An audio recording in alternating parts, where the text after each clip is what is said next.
Hello po sa inyong lahat. Andito na naman po ako. Pangalawang video ko sa pagbibideo ko sa aking pangalawang pagka-stroke. 2 days of stroke. Mild stroke po ang nangyari sa akin. Ito, nahirapan pa rin akong lumakad. At saka, hindi naman kagaya sa iba na nahirapan sa pagsasalita.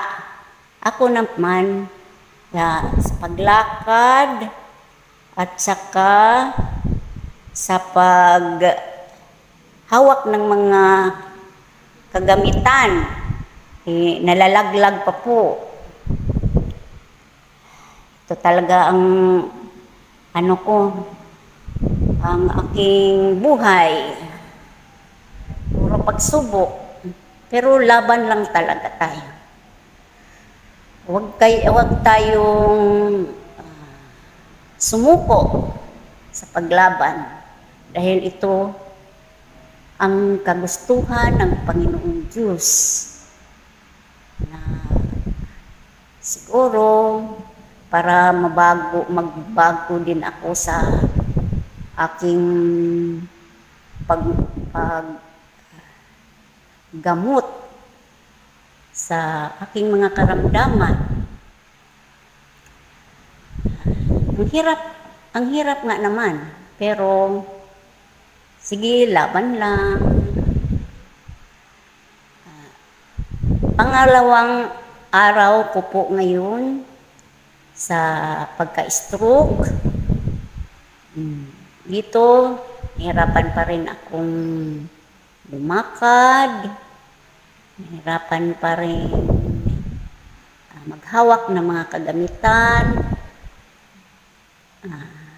At saka, basta hirap talaga lahat.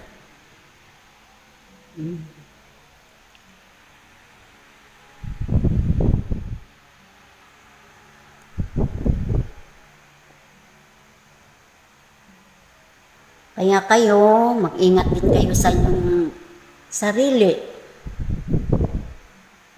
Huwag kayong magpabaya sa inyong sarili para hindi kayo magaya sa akin na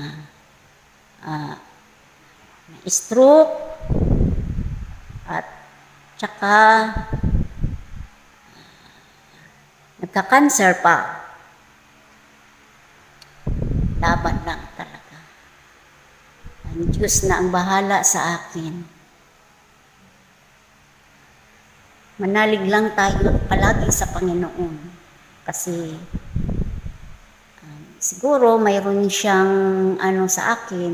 Mayroon siyang kasi nga ito journey ko.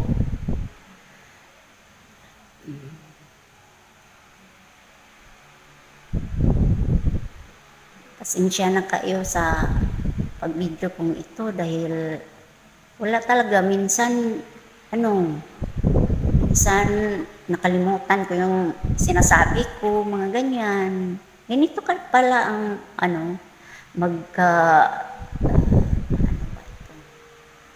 stroke. Naging malimutin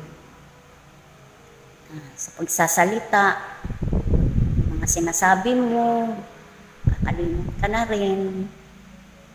Pero okay lang, laban lang talaga. Sige, dito na lang po. Salamat po.